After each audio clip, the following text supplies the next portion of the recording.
YouTube, man. Welcome back to another reaction video. It's your boy She Loves B-Law, man. Today's video, we're going to watch the most disrespected NBA player ever. They're talking about Dwight Howard here, man. And mind you, to me, Dwight Howard is one of them big mans for real. So let's go ahead and watch this video. Make sure y'all like, comment, subscribe, man. Road to 5K. We're hit 1,000 subs already. Now we just need those 4,000 watch hours, and every time I post, doesn't matter if it's low or high views, I am getting watch hours every single day. Goddamn. So I'm in Thailand right now. It's daytime. I know it's nighttime over there, but we gonna still push these videos out for Dallas time. You know what I'm saying? So let's get it and let go. Ew! 20 championship with the Lakers. Dwight Howard was a role player, averaging 15 minutes per game. This is the moment that, I've been dreaming about every day. 7 years earlier, Dwight left LA for Houston, and Kobe called him soft. What do y'all want me to say? Because I'm not finna give y'all nothing. That's stupid. Everything between those 7 years was a disappointment, and each of the 4 franchises Howard played for were happy to see him leave. Once a dominant player, Dwight became a mockery, a locker room cancer who was hated by coaches, teammates, and fans. Just to hear that word cancer, it pisses me off, to be honest with you. Dwight went from Superman to Clark Kent, and his reputation took an unsalvageable hit, with many fans wondering why he's even considered for the Hall of Fame. He's a hell of a player, but for some reason people don't like him. Why do you think people don't like you? These days, some fans are more familiar with his beefs and rumors about his love life than his NBA career. And that's really a shame, because when Dwight was in his prime, he was the best center in the NBA and one of the best players in the league for almost a decade. Dwight ranks 10th all-time in rebounds, 13th in blocks, and is 14th among all centers in steals. He just lost sight of who he was and what made him that 3-time Defensive Player of the Year. Even though he was never considered a great scorer like Shaq or Hakeem, Howard still ranks 57th in points scored, which is more than some of the all-time greats like Scottie Pippen, Magic Johnson, and a 2-time scoring champion Tracy McGrady. But how is it possible to be so good and then become so hated in a span of several seasons? He's got to stop pointing the finger in other directions. He's got to look in the mirror. He has no one but himself to blame. This is the Dwight Howard story, how an undersized point guard went on to become one of the most dominant big men of all time, then ruined his hard-earned reputation and became one of the most disrespected players of all time.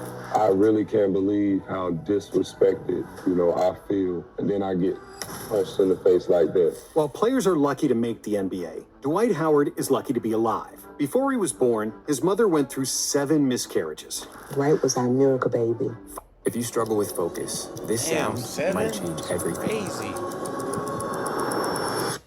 Finally giving birth to Dwight on December 8th, 1985. His mother, Cheryl, was a former basketball player at Morris Brown College, standing at 5'10", while his father, Dwight Sr., worked as an athletic director at Southwest Atlanta Christian Academy, standing at 6'7". But despite hitting the genetic lottery, it seemed like Dwight Jr. didn't inherit his parents' height. At the start of 8th grade, Howard was a scrawny point guard who stood just 5'10", and was overpowered by many of his peers. I was really skinny and went to a smaller Christian school. No one thought I'd ever make it out or do anything with my basketball career. However, over the next 2 years, Dwight had a freakish growth spurt, growing almost an entire foot. As a sophomore, Dwight reached 6'9", making the varsity squad at the high school his father still worked at, and was immediately switched to power forward. However, what Dwight gained in height, he still needed to make up for in size. Despite still possessing the speed and agility of a point guard after playing that position for years, crazy. Howard was too skinny to battle stronger big men in the post. But then, Dwight had the opportunity to meet Charles Barkley, who gave him advice that changed the course of Dwight's career. Barkley told the high school sophomore that he must bulk up because he would never play professional basketball with his small frame.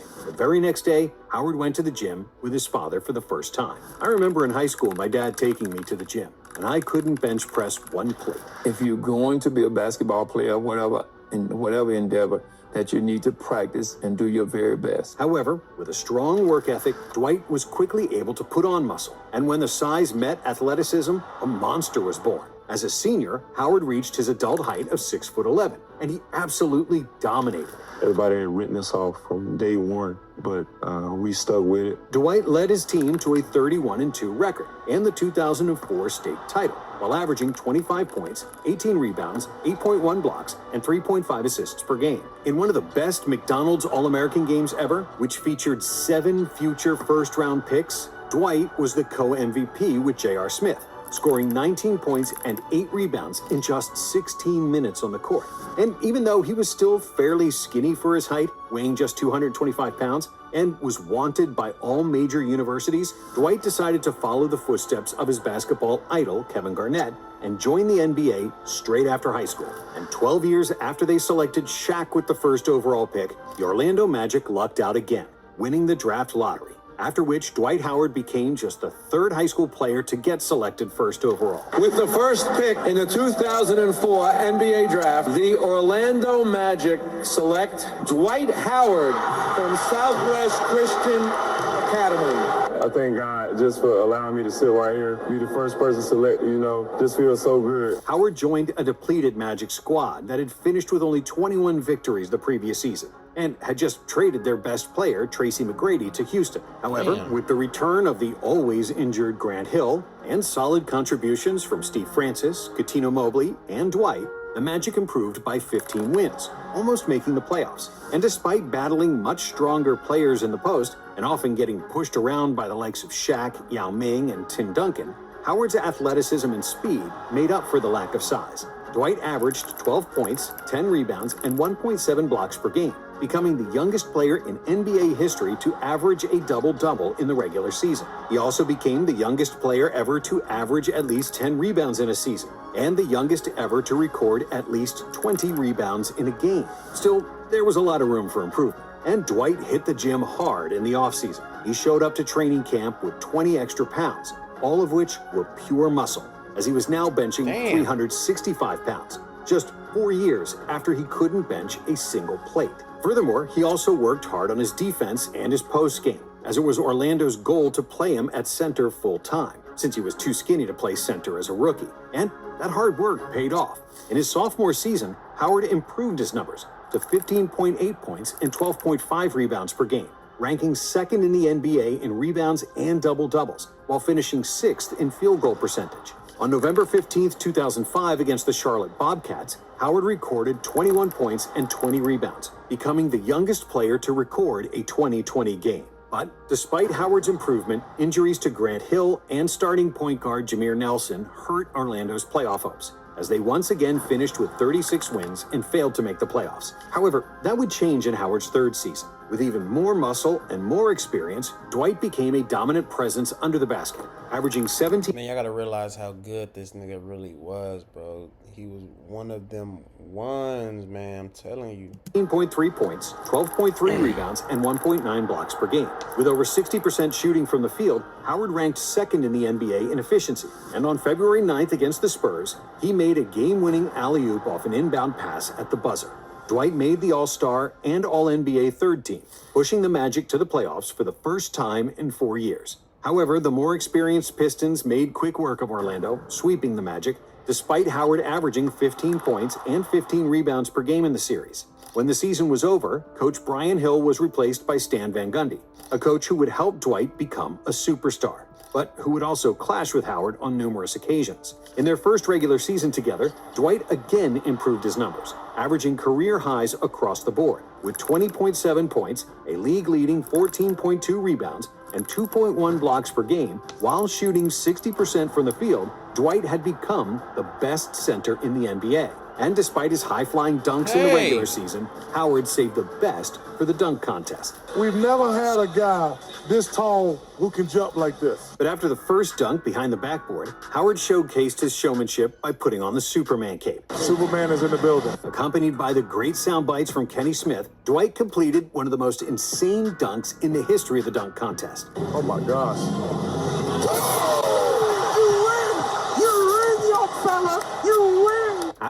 Creators, take these 3 apps I built to run my business made with Base 44. They're ready for you as free-to-use template. After such a dominant performance at the All-Star break, Dwight became one of the biggest superstars in the league, to the point where he had more endorsement deals than LeBron James. Over the next year, Dwight appeared in 7 nationally televised commercials, sold millions of shoes, and disproved the long-held notion that big men... Man, y'all gotta realize how good that this nigga was, man.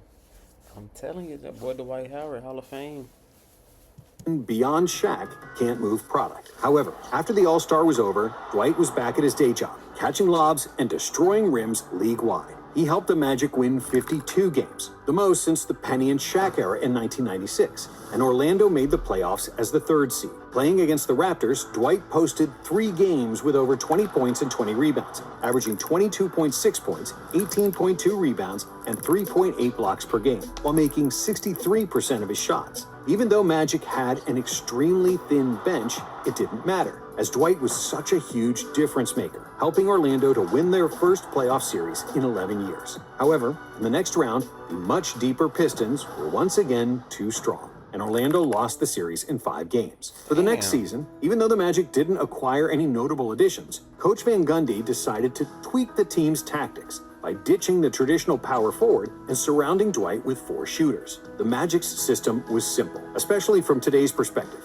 where all 5 players on the floor can dribble, pass, and shoot. But back in 2009, it was revolutionary, since most teams played with a center and a power forward who used to catch the ball in the post and play with their back to the basket. However, Van Gundy realized that Dwight has an enormous advantage on both sides of the floor, and that another big man that's standing in the paint was not just unnecessary, but also hurting the team's spacing. Instead, Dwight was the only Magic player operating in the paint, surrounded by 4 shooters who spread the floor. This gave more room for Dwight to score, but it also freed up other Orlando players who could cut into open space and wait for a 3-point shot after Howard got doubled. So defenses had to pick their poison, and all of it lethal. If they double-teamed Howard, he could hurl the ball to a dangerous 3-point shooter. And if they crowded the Magic's 3-point shooters, Orlando typically enjoyed a mismatch on the interior. Defensively, the Magic didn't suffer, because Dwight was the best defensive player in the league, who could swallow up opposing guards when they dared to come through the paint, thanks to his unreal lateral quickness and vertical athleticism we've never seen before from a center. I've never seen people afraid. Like, yo, we not going into there until get subbed out. On January 13, 2009, the Magic set an NBA record by making 23 three-pointers in a game against the Kings, with 9 players making at least 1 three-pointer in the 139-107 win. Since the league introduced the three-point line in 1979, only 1 team made more than 23s in a game. And it would take 10 years for somebody to break the Magic's record, showing that they were ahead of their time. The Magic attempted 26 threes per game that season, which was second in the league, and would be dead last in 2025 when the league average was 37 attempted threes, while the Celtics attempted a whopping 48 three-pointers. So it wasn't like the Magic played completely modern. They just realized the power of Dwight, who was unstoppable on both ends of the floor. Howard averaged 20.6 points per game, which wasn't a lot even by the slow-paced standards of that era, when only 20 players in the league averaged over 20 points per game. And Dwight ranked 18th in scoring. One could argue that Dwight's post moves were robotic and predictable, and those people would be correct, as Howard's footwork was miles away from Hakeem Olajuwon or even Shaq. But the mere presence of Dwight made all the difference in the world for the Magic. Because he was the biggest lob threat in the NBA, opposing big men had to be glued to Dwight, which meant that other Magic players could drive to the paint virtually unbothered. Also, Dwight collected 4.3 offensive rebounds per game, which led the league, and that provided enormous value for Orlando in second chance points, even when they didn't score. And finally, Howard also led the NBA in free throw attempts, as it was hard to stop him without fouling, which then also benefited his teammates, because the Magic would often be in bonus and shoot additional free throws because of Dwight. Howard averaged just 12 field goals per game and ranked 53rd in the NBA in total field goals attempted, and yet he was ranked 15th in total points scored. which is another testament to his efficiency. Dwight led the NBA in blocks with 2.9 rejections per game and in rebounds with 14.2. He finished 4th in the MVP voting behind LeBron, Kobe, and D-Wade, but when it came to Defensive Player of the Year, there was no debate, as Dwight won 105 out of 120 first-place votes. One of my goals that I wrote down was to win the Defensive Player of the Year and lead the league in blocks and rebounds. The Magic won 59 games, which was somehow only good enough for 3rd in the East, behind 62-win Celtics and 66-win Cavaliers. This course is designed especially for beginners. I'll teach you how to use Cursor to command AI to build software for you. We'll create 5 fun and practical... Orlando finished the 2008-2009 season with the 3rd highest number of three-point makes in league history, trailing only the 2006 Suns and the 2009 New York Knicks. But the talking heads always said that three-point shooting teams can't win in the playoffs, since teams like Nash's Suns never advanced to the finals. However, the Magic had Dwight inside, and that was the difference. In the first round against the Sixers, Howard averaged 26 points, 16 rebounds, and 3 blocks, while shooting 68% from the field, and Orlando won the series in 6 games. In the second round, they played the defending champs Boston Celtics, who were without the injured Kevin Garnett, but were still dangerous and deeper than the Magic, with 3 superstars, Paul Pierce, Ray Allen, and Rajon Rondo. The Celtics took a 3-2 lead in the series, and it looked like they would advance. But then, Dwight posted 23 points and 22 rebounds to win Game 6. And in Game 7, he added 12, 16, and 5 blocks in a blowout victory for the Magic. I mean, they're a hell of a basketball team, and they played probably their best game, so give them credit. But in the conference finals, the world viewed Orlando as the underdogs against the best team of the regular season and the best player on the planet, the MVP, LeBron James. And despite 49 points from LeBron in Game 1, the Magic stole the game after Rashard Lewis made a game-winning 3 with 15 seconds to go. In Game 2, LeBron countered with a game winner of his own. But despite James's brilliance, the Magic always had somebody else to step up next to Howard, as Orlando took a 3-2 lead. Everybody has proven they can win big playoff games for us. Everybody. But then, in Game 6, just when everybody expected a Cavaliers comeback, Dwight played the best game of his career. D12 made 14 out of 21 shots from the field, and 12 for 16 from the free throw line, en route to 40 points, 14 rebounds, and 4 assists in a 103-90 victory. For the series, Howard averaged 26 points and 13 rebounds, while shooting 65% from the field and 70% from the free throw line. We're not done yet. We came out, we did what we were supposed to do, but we still got work to do. I hope everybody start believing in us, because we're going to keep working. The Magic had made the second NBA Finals in franchise history, playing against Kobe Bryant and the Los Angeles Lakers. The Lakers... Nah, that would have been nasty if LeBron would have won. He would have played against Kobe in the finals, man. Lakers won 65 games in the regular season, and they dominantly won Game 1. But in Game 2, the Magic pushed them all the way as the game went to overtime. However, the Lakers' experience and depth prevailed, and they took a 2-0 lead.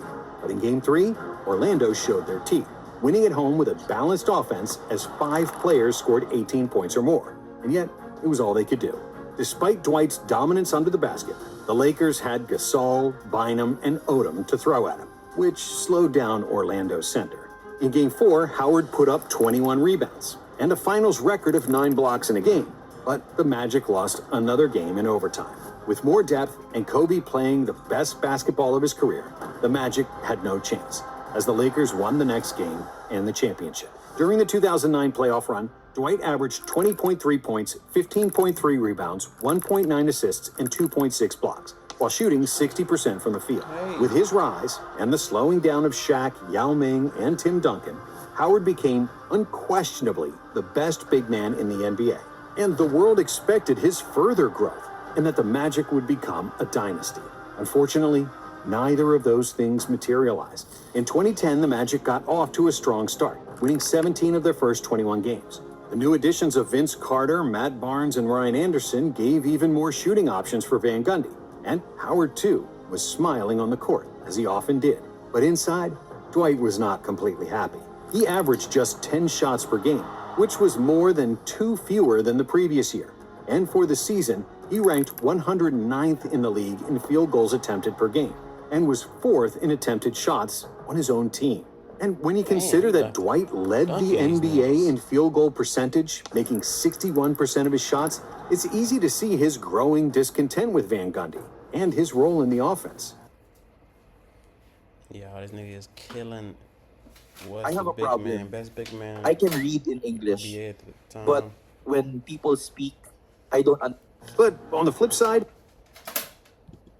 the team was winning games, and he was dominating in all the other areas. Dwight led the NBA in rebounds for the third consecutive year with 13.2 boards per game, and with 2.8 blocks, he once again led the league in rejections. Howard repeated as the Defensive Player of the Year. He made the All-NBA first team and finished fourth in MVP voting, as Orlando finished with the second best record in the Eastern Conference with 59 wins. The playoffs started great, with 2 clean sweeps in the first 2 rounds against Charlotte and Atlanta.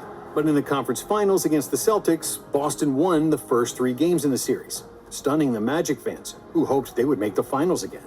And despite winning the next 2 games and extending the series, in Game 6, Paul Pierce led the Celtics to victory, and another season ended with disappointment for Dwight.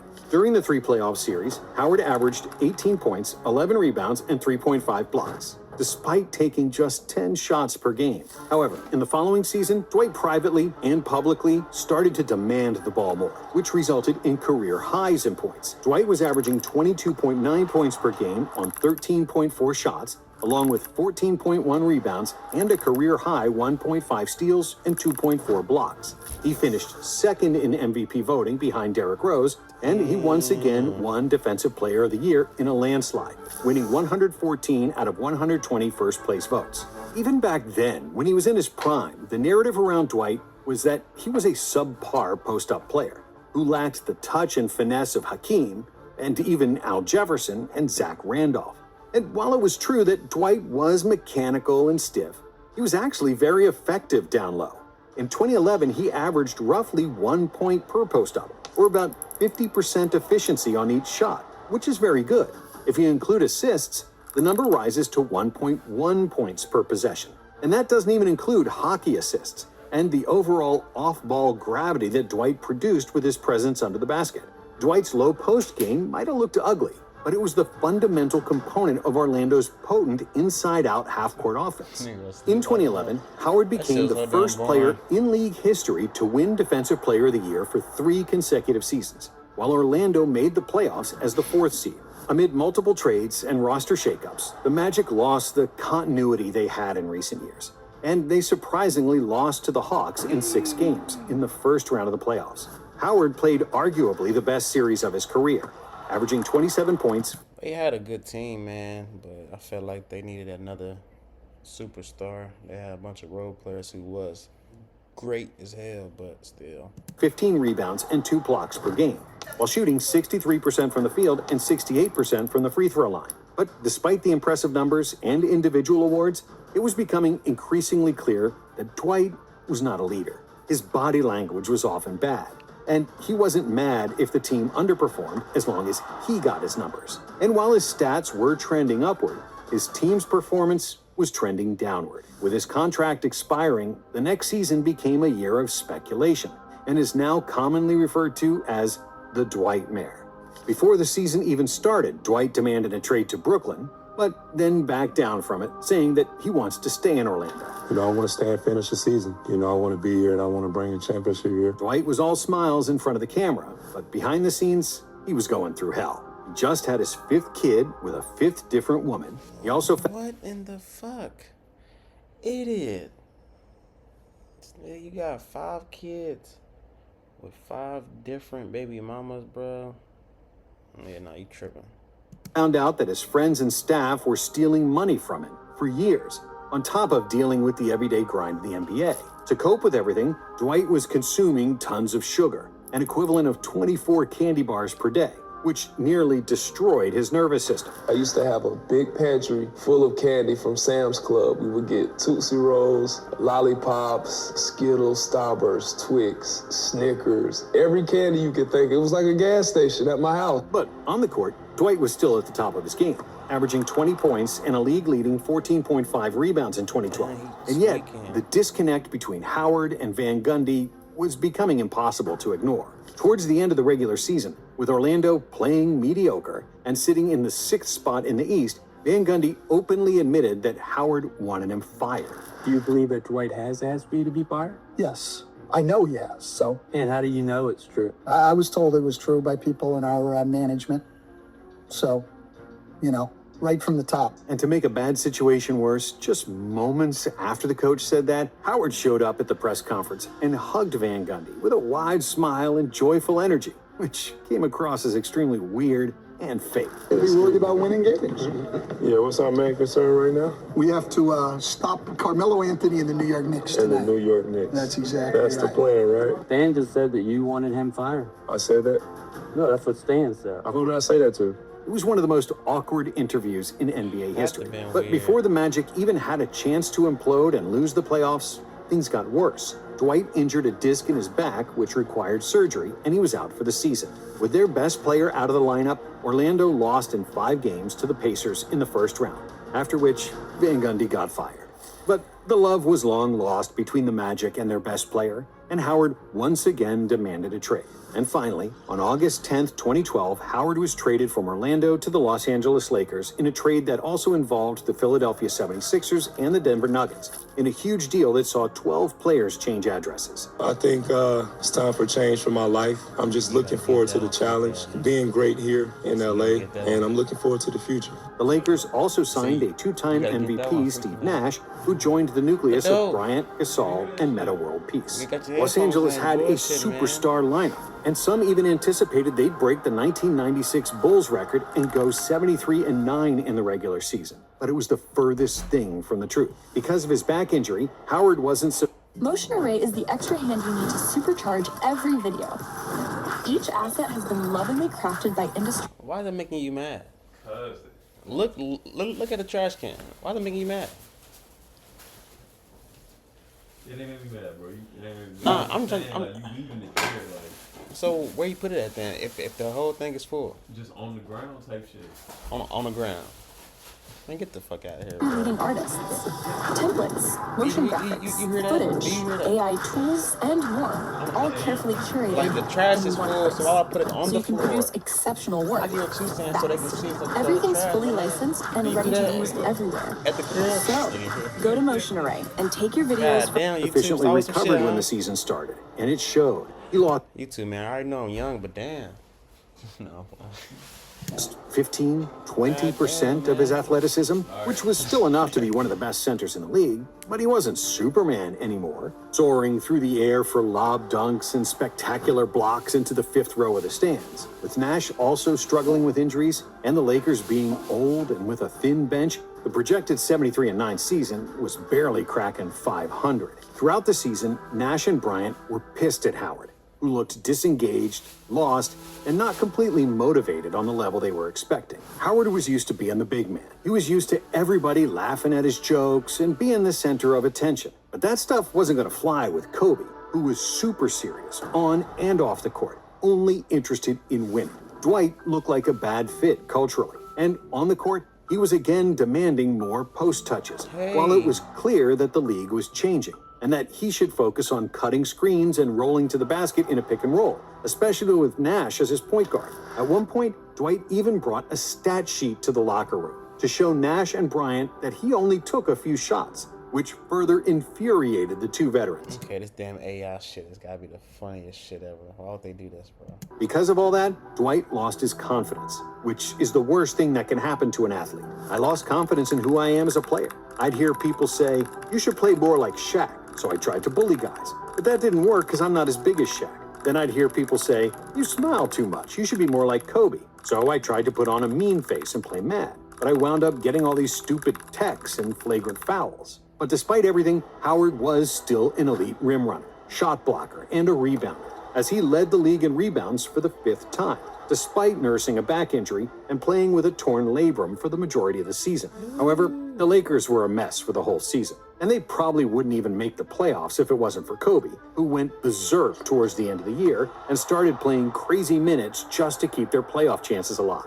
But that came at a hefty price. On April 12th, just 5 days before the end of the regular season, Kobe was driving against Harrison Barnes of Golden State when he heard a pop and fell to the floor. His Achilles was gone, and with it, So was the Lakers' season. Pissed and sad. You know, we worked really hard to get to this point. Just pissed.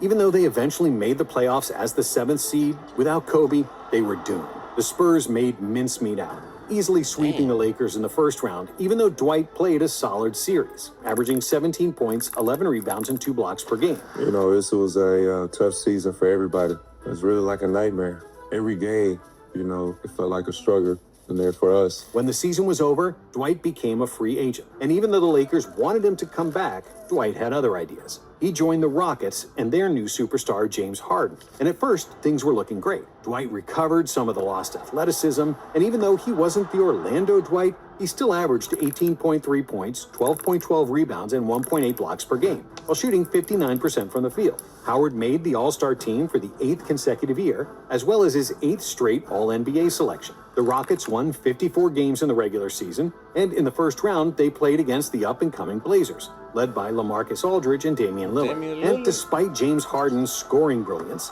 it was Dwight who was the best Rockets player in the series. The big man averaged 26 points, 13.7 rebounds, and 2.8 blocks per game, playing excellent defense and scoring efficiently on offense. But the Blazers were a better team, and Lillard proved it by sinking the Rockets at the buzzer, winning the series for Portland. In the following season, Dwight struggled with a knee injury, which limited him to just 41 games, after he missed only 36 games in the previous 10 seasons combined.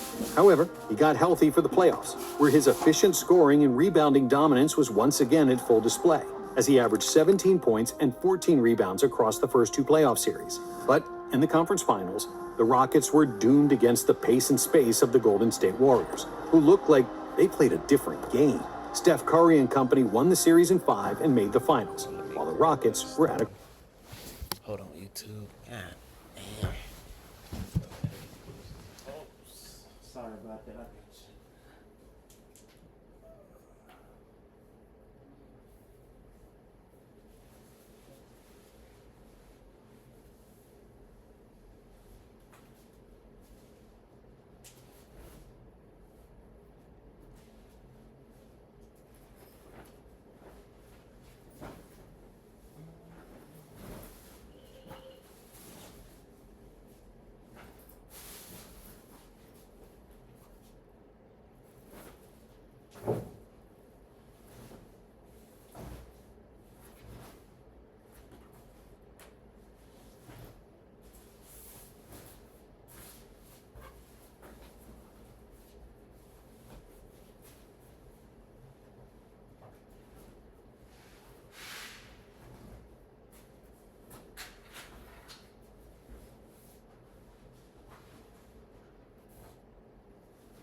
Damn, boy, 2-4. 2-4. In the damn water division, bro. Damn, man. My bad, it was clear that Harden wanted to play fast with a lot of threes, while Dwight was stuck in 2009, demanding the ball in the post and that the game runs through him. During the whole 2016 season, the two superstars didn't see eye to eye, and they were heading towards a nasty breakup. James is not the kind of guy who's going to say, "Yo, man, you got a problem?" And I'm not either, Howard said. "When I don't like what's going on, I tend to shut down, put my headphones on, and ignore everything. I don't talk about things." That happened to me in LA. It happened to me again in Houston. I should have communicated better. In 2016, Howard attempted just 8.5 shots per game, the lowest number since... The team, you said it's a team that's undefeated in our shit. We playing against them. Western. Yeah, Western and some other team. Yeah. It's his rookie season, and he was becoming a role player in the Harden-centric system, a very expensive role player. I tried everything. Coffee, Pomodoro, and binaural beats. But nothing stuck. So after the Warriors thumped him once again, it was obvious that Dwight should leave in search of a bigger role. And after the season was over, he even made an appearance on Inside the NBA, where Barkley and Kenny Smith openly asked him why people don't like him. I think people felt as though I'm just this bad guy, all about myself. I'm a diva. I'm stuck on being Dwight Howard, this famous basketball player. So a lot of people say, you know what, we don't like this guy. It really hurts me because, you know, my heart and my attitude towards the game has always been the same. Dwight sounded reasonable and ready to change, and his hometown Atlanta Hawks decided to believe him, signing him to a 3-year, $70 million contract. My prayers are answered. I'm home. I'm with my family, so thank you. However, that return home was quickly regretted by the Hawks because they didn't get an experienced 31-year-old locker room leader who was only concerned about championships. What they got was a 31-year-old kid who was still making immature jokes. On the other end, we got some stops. Our D was good tonight, so we got to make sure our D stay good. Refused to accept that his best days were behind him and still demanded superstar treatment. Even though he was still averaging an efficient double-double, Dwight wasn't playing winning basketball anymore. When he got the ball offensively, he wanted to play isolation basketball, like he was Kareem Abdul-Jabbar. He just lost sight of who he was and what made him that 3-time Defensive Player of the Year, focusing on defense, rebounding, blocking shots, understanding that offense wasn't your thing. Dwight was like a black hole, rarely passing the ball once he caught, completely shutting down the flow of the offense. Defensively, he wasn't terrible, but he wasn't great either. And other than rebounding, he had no other valuable asset to bring to the team. But off the court, it was even worse, as Dwight would often make big locker room speeches, getting hyped about caring for teammates and giving 110% effort. You know, I show my teammates that every single night, every practice, everything we do, I'm going to get them 110%. Only to come out and play flat, with no energy, and not really caring about anyone but himself on the court. He's got to stop pointing the finger in other directions. He's got to look in the mirror. He has no one but himself to blame. He's got to look in the mirror right now. The Hawks players, management, and fans quickly grew tired of his act, and they couldn't wait to offload his big contract in the offseason. This is pretty much an indictment on Dwight Howard. He's basically getting traded for a package of pieces and parts here. So for 2017, Dwight got traded to Charlotte for Marco Bellinelli, Miles Plumlee, and a second-round draft pick. A measly return for a player who was the most dominant big man in the league just 5 years ago. But I think this is a wake-up call for him that his value has diminished greatly. More than one Hawks player reportedly cheered when Howard got traded. And Dennis Schroeder said Howard played hard only 4 games each year. With the Hornets, who still had prime Kemba Walker, Nicholas Batum, and several intriguing young prospects, Dwight was supposed to become a veteran presence that would push the team into the playoffs. But, just like with the Hawks, Dwight didn't care about the team, only about himself and his corny jokes. And his first and only media day as a member of the Hornets, Howard dodged a question about athletes visiting President Donald Trump's White House by telling reporters that if the Hornets win the title, he'd be willing to visit the Dwight House. Dwight did average 16.5 points and 12.5 rebounds, which looks good in a vacuum, but those were empty calorie points. And Dwight made no real difference in the win column, as the Hornets won only 36 games and were miles away from making the playoffs. And despite the losses, Dwight was still making lame jokes. He was still laughing on the court, and people got tired of it. When he was a superstar winning games for the Magic, it was great to see him smile and play basketball with joy, while simultaneously destroying rims and putting people into the basket. However, when he was losing and playing badly, seeing him still laugh and act nonchalantly was off-putting and corny. The Hornets only survived 1 year of Dwight before they got sick of him and traded him to the Nets, who waived him before he played even a single game for the team. As a free agent, Dwight signed with the Wizards, where he delivered one of his trademark corny jokes. And I went and learned how to fly with some Hawks. Got stung by the Hornets. Just a joke. But through all of that, you know, it's taught me how to be a wizard, you know, But this time, Howard only lasted for 9 games before Washington realized he was horrible, trading him to the Grizzlies. Memphis didn't want anything to do with him, only using his contract to shed salary. And for the second time in a few months, Howard was waived. But this time, nobody was calling, as none of the 30 NBA teams wanted to sign him at a veteran minimum, despite Howard still being fairly athletic and physically fit to play. Howard was only 33 years old, and his body could still play at a high level. But the problem was his head and maturity that drove every franchise away. Dwight wouldn't suit up for anybody for the rest of the 2019 season, and with his career in jeopardy, Howard got desperate. The first thing he did to get back to the NBA was to hire Ed Downs, who was Chris Bosh's personal trainer. The first time Downs dug his hands into Howard's hip, the 265-pounder nearly leaped off the massage table. He was so tight, Downs said, so stiff. Anyone who watched Howard over the past 5 years had seen what Downs felt. So instead of 100-pound dumbbell presses, there was band work and deep tissue massage with flexibility and balance training. As a result, Howard slimmed down significantly in the offseason, now finally realizing that the league had changed forever and that he wasn't going to get post touches. Dwight finally accepted being a role player who could catch lobs, rebound, and play defense. And he publicly said it. I'm just looking forward to being whatever I need to be for this team to win. The Lakers believed him and signed him to an unguaranteed contract, ready to drop him at a moment's notice. But Howard stayed true to his promise. There were no more big locker room speeches followed by low effort on the court. There were no attempts to be a stand-up comedian at press conferences, nor was he asking to be treated as a superstar. Dwight was happy to be on a team, and he was even happier to be on a winning team. The Lakers played the best basketball in the NBA that year, behind the great play of LeBron, Anthony Davis,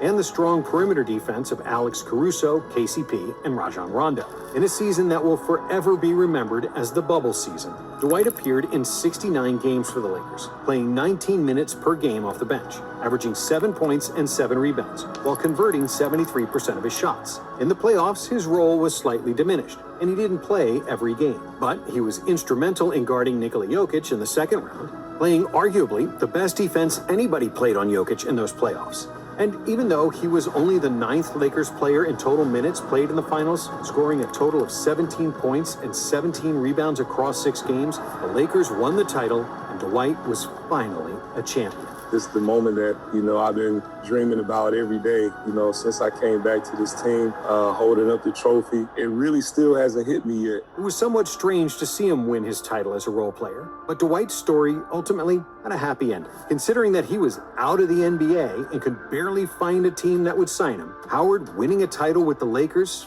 was really a blessing. And when you sum up Dwight's career, it was like a great meal in a fancy restaurant that got you sick and puking when you got home. If you just focused on the second part, it was a classic example of a spoiled superstar who refused to realize he was past his prime and still acted like a prima donna. However, the first part... Kling 2.5 Turbo is now on Artlist, and it's the most precise video model yet. How precise? Art was so good that Dwight could have been a Hall of Famer, even if he retired in 2012. Howard made 8 All-NBA teams, 5 of which were selections in the first All-NBA team. Only 33 other players have more than 8 All-NBA selections, and only 21 players have made All-NBA first team more than 5 times, which puts Howard in elite company. With 3 Defensive Player of the Year awards and 5 All-Defensive selections, Howard was one of the best defenders in NBA history. And in his prime, Dwight averaged 3 blocks per game, and what he didn't block, he altered. Orlando's painted area was like a haunted house. Opposing players started to avoid it when Dwight patrolled in the middle, resulting in an increased number of less effective mid-range shots. And even though he wasn't a perfect post player, prime Dwight from Orlando probably should have gotten the ball more, which would have seen his numbers increase to the level of Shaq, since Howard was more efficient and a better free throw shooter. Many people don't realize this, but Howard might be the most efficient player ever. Dwight currently sits 12th all-time in field goal percentage, and among retired players, only Tyson Chandler shot the ball more efficiently, albeit with much fewer points scored. Furthermore, his rebounding created 5, maybe 6 extra possessions per game, and in his Magic years, it allowed Orlando to shoot a lot of threes while not having to worry about the opponent's fast break. I think what hurt him is the game had just changed, and he didn't change and adapt to it, so damn Dwight. Because all they had to do was rebound against Howard. Prime Dwight didn't need a system. He was the system. And it's a shame that we didn't see this version in the modern era of basketball, with an unparalleled combination of lateral quickness and jumping ability, nobody could outpower Howard, outjump him, and only the fastest point guard could outrun him. Dwight would be perfect in the modern pace and space era, and would surely be one of the best centers in the NBA today. Even though his career didn't finish how it started, Dwight exceeded expectations. He's deservingly in the Hall of Fame and is one of the 10 best centers of all time. This is your universe. This is your one song. How do you want your song to sound when people hear it? Will they want to throw it out or run it back? Thank you for watching. And if you like this video, we have another. Damn, that's crazy, goddamn. But that's the end of the video, y'all. Make sure y'all like, comment, subscribe. The next video is we're gonna watch the NBA teammates who hated each other. Goddamn. So we definitely gotta watch this video because the thumbnail already look great. Cause they got Jordan Poole and Draymond Green, man. So road to 5K. We're hit 1,000 subs already. Now we just need those 4,000 watch hours. So it's your boy She Loves Bilal. Let's get it and let go. Ooh.